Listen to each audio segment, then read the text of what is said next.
ഈ തെരഞ്ഞെടുപ്പിന്റെ ചരിത്രം മാറ്റിയെഴുതും, ബീഹാറിന്റെ ചരിത്രം മാറ്റിയെഴുതുമെന്ന് പ്രഖ്യാപിച്ചുകൊണ്ട് ഈ തെരഞ്ഞെടുപ്പിൽ മത്സരിച്ച ഒരു പാർട്ടി ഉണ്ടായിരുന്നു, പ്രശാന്ത് കിഷോറിന്റെ ജൻസ്വരാജ് പാർട്ടി.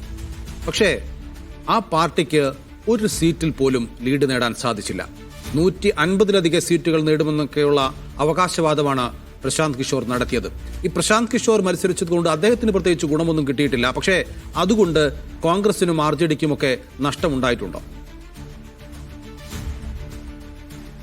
പ്രശാന്ത് കിഷോർ നല്ലൊരു തന്ത്രജ്ഞനാണ്, യാതൊരു സംശയവുമില്ല.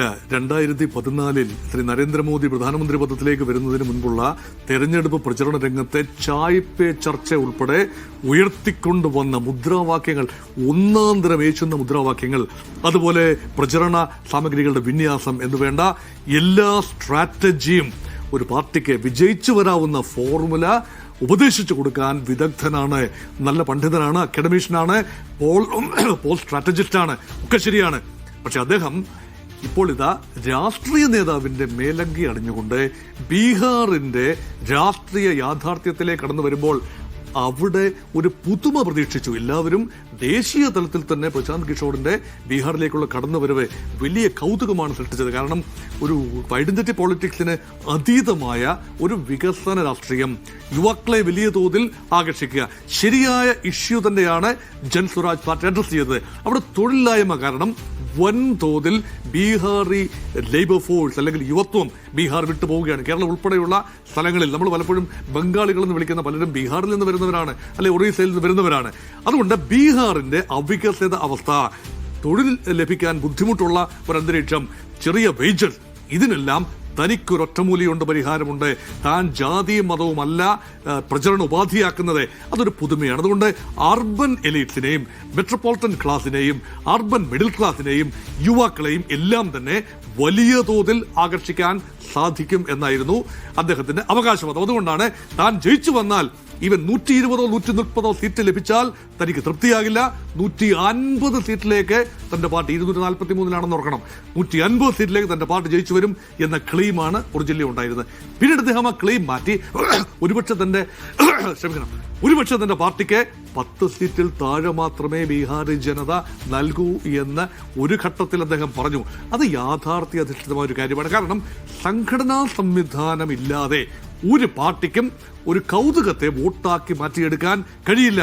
ജൻസ്വരാജ് പാർട്ടി നടത്തിയ നീക്കം വളരെ നിർണായക നീക്കമാണ്. പക്ഷേ ആ പാർട്ടിക്ക് ഒരു വോട്ട് ബേസ് സൃഷ്ടിക്കാൻ കഴിഞ്ഞില്ല, ഒരു ആളുകളെ ബൂത്തിലിരുത്താൻ കഴിഞ്ഞില്ല, സംഘടനാ സംവിധാനം സൃഷ്ടിക്കാൻ കഴിഞ്ഞില്ല. കുറെ ടെക്നോക്രാറ്റുകളും മധ്യവർഗത്തിലെ ആളുകളും പുരോഗമനവാദികളും എല്ലാം കൂടി കൗതുകത്തിനാണ്.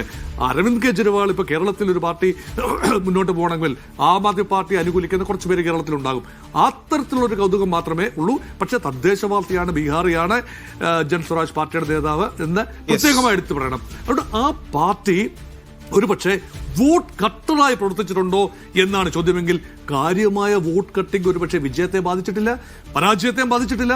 അത്ര വലിയ നമ്പേഴ്സിനാണ്, 10-15% വ്യത്യാസമാണ് യഥാർത്ഥത്തിൽ വിജയിച്ച മുന്നണിയും പരാജയപ്പെട്ട മുന്നണിയും. അതായത് സിനിമാ നിരൂപകന് സംവിധായകനാകാൻ കഴിയില്ല എന്ന് പറഞ്ഞതുപോലെയാണ് ഇപ്പോൾ പ്രശാന്ത് കിഷോറിന്റെ അവസ്ഥ എന്നാണ് താങ്കൾ സൂചിപ്പിക്കുന്നത്. വോട്ട് കട്ടറായി മാറാൻ പോലും അദ്ദേഹത്തിന് സാധിച്ചിട്ടില്ല എന്നാണ് ഈ കണക്കുകളും പറയുന്നത്. ശ്രീ വി ആർ അനൂപ്, താങ്കൾ നേരത്തെ സൂചിപ്പിച്ച കാര്യത്തിലേക്ക് തന്നെ വരികയാണ്. അതായത് അട്ടിമറി എന്ന് പറയുന്ന ആ വാക്ക് അത് വളരെ പ്രധാനപ്പെട്ടതാണ്. ഇന്ത്യയിൽ പൗരന്റെ ഏറ്റവും വലിയ അവകാശം വോട്ടാണ്. ആ വോട്ട് വിനിയോഗിക്കാൻ സാധിക്കുന്നില്ല, ആ വോട്ട് വിനിയോഗിച്ചിട്ട് പ്രത്യേകിച്ച് കാര്യമൊന്നുമില്ല എന്നുള്ള അവസ്ഥയിലേക്ക് വരുമ്പോൾ വലിയ അരാജകത്വമാണ് നാട്ടിൽ സൃഷ്ടിക്കപ്പെടാൻ പോകുന്നത്. പക്ഷേ എങ്കിലും കോൺഗ്രസ് ഇപ്പോഴും തെരഞ്ഞെടുപ്പിൽ മത്സരിച്ചുകൊണ്ടേയിരിക്കുന്നു. തെരഞ്ഞെടുപ്പ് അട്ടിമറിക്കപ്പെടുന്നു എന്ന് പറയുകയും ചെയ്യുന്നു, പക്ഷെ മത്സരിക്കുകയും ചെയ്യുന്നു.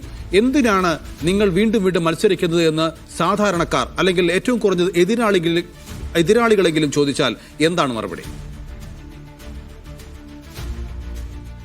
തീർച്ചയായും ഒരു ജനാധിപത്യ പ്രക്രിയയിൽ ഒരു രാഷ്ട്രീയ പാർട്ടിക്ക് പങ്കെടുക്കാതിരിക്കാൻ കഴിയില്ല. കോൺഗ്രസിനെ പോലൊരു രാഷ്ട്രീയ പാർട്ടിക്ക് ഇതിൽ നിന്ന് മാറി നിൽക്കാൻ കഴിയില്ല. പക്ഷേ വരും നാളുകളിൽ ഇതിൻ്റെ വികസിതമായ സമരരൂപങ്ങളിലേക്ക് കോൺഗ്രസ് കടക്കുമെന്നുള്ള കാര്യത്തിൽ ഒരു സംശയവും വേണ്ട. കോൺഗ്രസ് ബീഹാർ ഇലക്ഷനിൽ വളരെ കൃത്യമായി ഇലക്ഷന് തൊട്ടു മുൻപേ അത് ഉന്നയിച്ചു. ബീഹാർ ഇലക്ഷനിൽ അതൊരു പ്രധാനപ്പെട്ട പ്രചരണ പ്രമേയമാക്കി മാറ്റി. വരും ദിവസങ്ങളിൽ ഇതിൽ നിന്ന് പാഠങ്ങൾ ഉൾക്കൊണ്ട് അതിനെ വേറൊരർത്ഥത്തിലേക്ക് വികസിപ്പിക്കുമെന്നുള്ള കാര്യത്തിൽ യാതൊരു വിധത്തിലുള്ള സംശയമില്ല. കോൺഗ്രസിനെ സംബന്ധിച്ച് ഞാൻ നേരത്തെ സൂചിപ്പിച്ചതുപോലെ ഇതൊരു ദീർഘകാല അജണ്ടയാണ്. ഇന്ത്യക്കകത്ത് ഇന്ത്യയുടെ ജനാധിപത്യം, ഇന്ത്യയുടെ ജനാധിപത്യ സ്ഥാപനങ്ങൾ, ഭരണഘടനാ സ്ഥാപനങ്ങൾ സംരക്ഷിക്കപ്പെടുക എന്ന് പറയുന്നത് വളരെ പ്രധാനപ്പെട്ട ഒന്നാണ്. അത് കോൺഗ്രസിനെ സംബന്ധിച്ച് ഞാൻ തുടക്കത്തിൽ സൂചിപ്പിച്ചതുപോലെ തന്നെ ഇന്ത്യൻ ജനാധിപത്യത്തെ രൂപപ്പെടുത്തിയ ഒരു രാഷ്ട്രീയ പ്രസ്ഥാനം എന്നുള്ള രീതിയിൽ അതിന് സവിശേഷ ബാധ്യതയുണ്ട്. ആ ചരിത്രപരമായ ബാധ്യത ഞങ്ങൾ നിർവഹിക്കും. നേരത്തെ ചർച്ചയിൽ സംസാരിച്ച അദ്ദേഹം സൂചിപ്പിച്ചതുപോലെ തന്നെ ഇപ്പോൾ ബീഹാറിൽ നിന്നാണ് പലപ്പോഴും BJP ബംഗ്ലാദേശിലെ അഭയാർത്ഥികൾ എന്നൊക്കെ പറഞ്ഞ് ഈ രാജ്യത്തെ പൗരത്വത്തിൽ നിന്ന് നീക്കാൻ ശ്രമിക്കുന്ന ഒരു വലിയ വിഭാഗം എന്ന് പറഞ്ഞാൽ ബീഹാറിൽ നിന്നാണ്. അപ്പോൾ അവിടെ അടക്കം ഈ 65 ലക്ഷം എന്ന് പറയുന്നത് അതിൽ മഹാഭൂരിപക്ഷം ആളുകൾ ഉൾപ്പെടെയുള്ള ആളുകളാണ്. അതൊരിക്കലും BJP സഖ്യത്തിന് വോട്ട് ചെയ്യുന്ന ആളുകളല്ല. അവിടെ കൃത്യമായി അതിനെതിരായി വോട്ട് വിനിയോഗിക്കുന്ന ആളുകളാണ്. തീർച്ചയായും ഇത് ഇന്ന് കോൺഗ്രസിന് വോട്ട് ചെയ്യുന്ന ആളുകളെ ഇതിൽ നിന്ന് മാറ്റുക എന്നതിന് ഉപരിയായി BJP സംഘപരിവാരത്തിന്റെ ലക്ഷ്യം അത് എല്ലാ കാലത്തും പ്രഖ്യാപിച്ച പോലെ ഈ രാജ്യത്തെ ന്യൂനപക്ഷങ്ങളെ രാഷ്ട്ര ശരീരത്തിൽ നിന്ന് മുറിച്ചു മാറ്റുന്ന ഒരു പ്രക്രിയ ഇപ്പോൾ വോട്ടർ പട്ടികയിലൂടെ നടപ്പിലാക്കപ്പെടുന്നു എന്നുള്ളതാണ്. ഇത് കേവലം തെരഞ്ഞെടുപ്പ് വിജയത്തിലോ പരാജയത്തിലോ പരിമിതപ്പെടുത്തേണ്ട ഒന്നല്ല. ഈ രാജ്യത്തിന്റെ ഘടനയെ തന്നെ അട്ടിമറിക്കുന്ന ദൂരവ്യാപകമായ ഫലങ്ങൾ ഉണ്ടാക്കുന്ന ഒന്നാണ്. അതുകൊണ്ട് മാധ്യമങ്ങൾ, താങ്കളുടെ ഉൾപ്പെടെയുള്ള മാധ്യമങ്ങളോടുള്ള ഞങ്ങളുടെ അഭ്യർത്ഥന എന്ന് പറയുന്നത് ഈ തെരഞ്ഞെടുപ്പ്, ബീഹാറിൽ കോൺഗ്രസ് തെരഞ്ഞെടുപ്പ് തോറ്റോ, അത് തോറ്റതിന്റെ കാരണങ്ങൾ എന്ത് എന്നുള്ള ചർച്ചയിൽ അതിനെ പരിമിതപ്പെടുത്തുന്നതിന് പകരം കോൺഗ്രസ് ഇന്ന് ഉന്നയിച്ച കഴിഞ്ഞ കുറച്ച് ദിവസങ്ങളായി ഉന്നയിച്ചുകൊണ്ടിരിക്കുന്ന ഈ പറയുന്ന തെരഞ്ഞെടുപ്പിനെ അട്ടിമറിക്കാനുള്ള പരിശ്രമങ്ങളിലേക്ക് രാജ്യത്തിന്റെ ശ്രദ്ധ കേന്ദ്രീകരിക്കപ്പെടേണ്ട സന്ദർഭമാണ്. ഞങ്ങളത് ആവർത്തിച്ച് പറഞ്ഞുകൊണ്ടേയിരിക്കും.